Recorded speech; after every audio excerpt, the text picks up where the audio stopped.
আসসালামু আলাইকুম রাহমাতুল্লাহ ওয়া বারাকাতুহু। কেমন আছেন সবাই? আশা করি ভালো আছেন। আজকে বানাবো শুটকি। শুটকি আমি ভালো করে ভেজে নিব।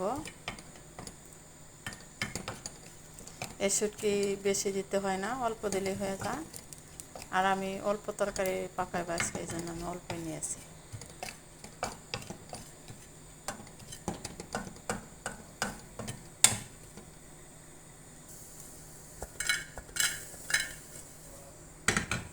হয়ে গেছে ভাজা।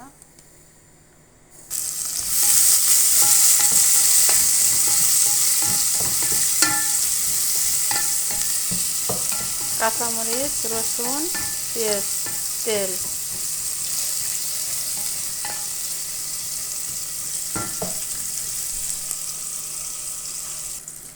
গুঁড়া মশলা, জিরা, ধনিয়া, লাল মরিচ, হলুদ,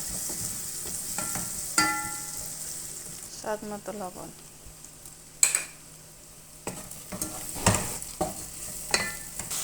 কষানো হয়ে গেছে, এখন দিয়ে দিলাম আলু।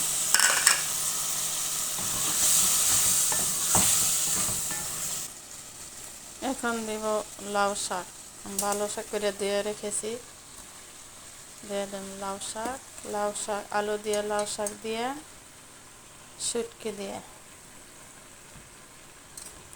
এখানে আমি লাউ শাকের ডগা আনছিলাম জালি সহ, একজন আমার দিয়েছে, গাছ কেটে ফেলাবে, এই জন্য আমি জালি সহ দিয়েছি, ডগা সহ।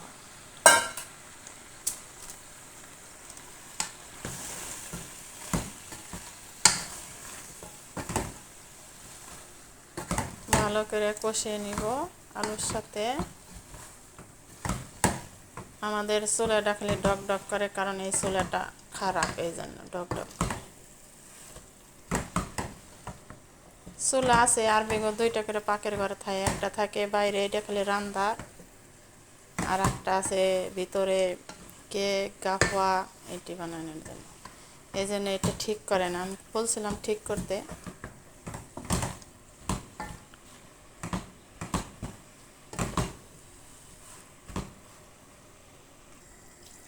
দিয়ে দিলাম পানি পরিমাণ মতন, আমি সামান্য পরিমাণ তরকারি। এটি আমি দুইবারে খাইয়ে শেষ করতে পারবো না, কারণ আমি একটু কম খাই সবসময়, এই জন্য। এখন দিয়ে দেবো শুটকি। শুটকি আমি গরম পানি দিয়ে ধুয়ে নিয়েছি।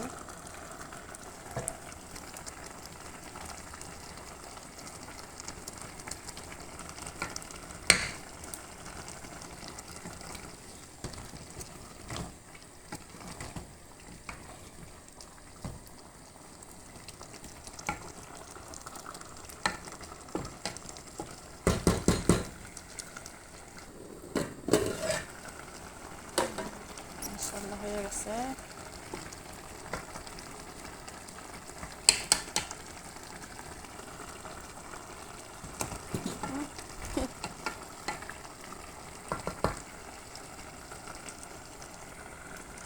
কে কে লাউ শাক দিয়ে, শুটকি দিয়ে, আলু দিয়ে খেয়েছেন অবশ্যই কমেন্টে জানাবেন। খেতে খুবই খুবই মজা, খুবই সুস্বাদু লাউ শাকের তরকারি। হিন্দি কাবাস। ও ভিডিওটা ভালো লাগলে অবশ্যই লাইক কমেন্ট শেয়ার করবেন। ভালো থাকবেন সবাই, আল্লাহ হাফেজ। আমারে ডাকতেছে, আমি তাড়াতাড়ি যাব। ইয়া আল্লাহ, যাইয়া